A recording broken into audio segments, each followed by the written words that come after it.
Rikki Tikki Tavi. This is the story of the great war that Rikki Tikki Tavi fought single-handed through the bathrooms of the big bungalow in Sugauli cantonment. Darzee the tailor bird helped him, and Chuchundra the muskrat, who never comes out into the middle of the floor, but always creeps round by the wall, gave him advice, but Rikki Tikki did the real fighting.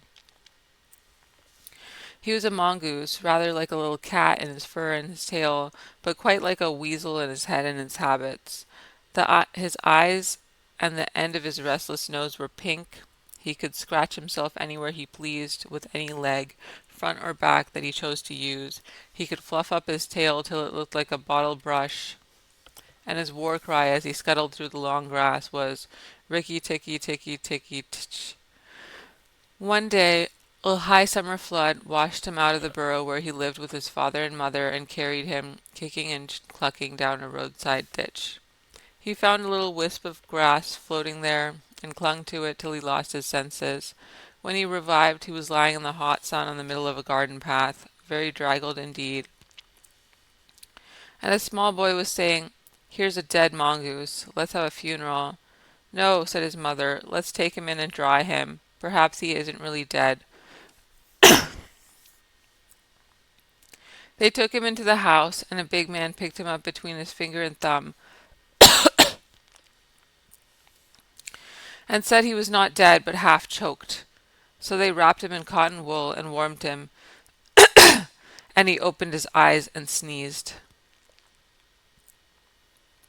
"Now," said the big man, he was an Englishman who had just moved into the bungalow, "don't frighten him, and we'll see what he'll do. It's the hardest thing in the world to frighten a mongoose, because he's eaten up from nose to tail with curiosity. Run and find out." And Rikki Tikki was a true the motto of all the mongoose family is "Run and find out," and Rikki Tikki was a true mongoose. He looked at the cotton wool, decided that it was not good to eat, ran all around the table and sat up and put his fur in order, scratched himself, and jumped on the small boy's shoulder. "Don't be frightened, Teddy," said his father. "That's his way of making friends." "Ouch, he's tickling under my chin," said Teddy. Rikki Tikki looked down between the boy's collar and neck, snuffed at his ear, and climbed onto the floor, where he sat rubbing his nose. "Good gracious," said Teddy's mother, "and that's a wild creature. I suppose he's so tame because we've all been kind to him." "All mongooses are like that," said her husband. "If Teddy doesn't pick him up by the tail or try to put him in a cage, he'll run in and out of the house all day long. Let's give him something to eat." They gave him a little piece of raw meat. Rikki Tikki liked it immensely, and when it was finished he went out into the veranda and sat in the sunshine and fluffed up his fur to make it dry to the roots. Then he felt better. "There are more things to find out about in this house," he said to himself, "than all my family could find out in all their lives. I shall certainly stay and find out." He spent all that day roaming over the house. He nearly drowned himself in the bathtubs, put his nose into the ink on a writing table, and burned it on the end of the big man's cigar, for he climbed up in the big man's lap to see how writing was done.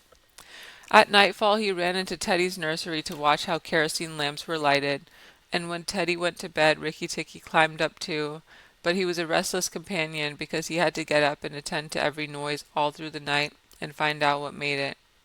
Teddy's mother and father came in, the last thing, to look at their boy, and Rikki Tikki was awake on the pillow.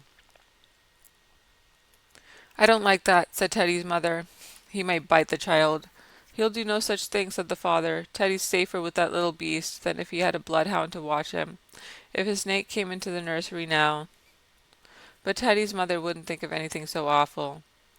Early in the morning Rikki Tikki came to early breakfast in the veranda, riding on Teddy's shoulder, and they gave him a banana and some boiled egg, and he sat on all their laps one after the other, because every well-brought-up mongoose always hopes to be a house mongoose some day and have rooms to run about in.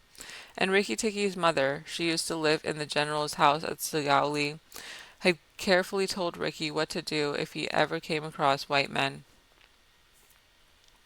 Then Rikki Tikki went out into the garden to see what was to be seen. It was a large garden, only half cultivated, with bushes as big as summer houses of Marshall Nile roses, lime and orange trees, clumps of bamboos,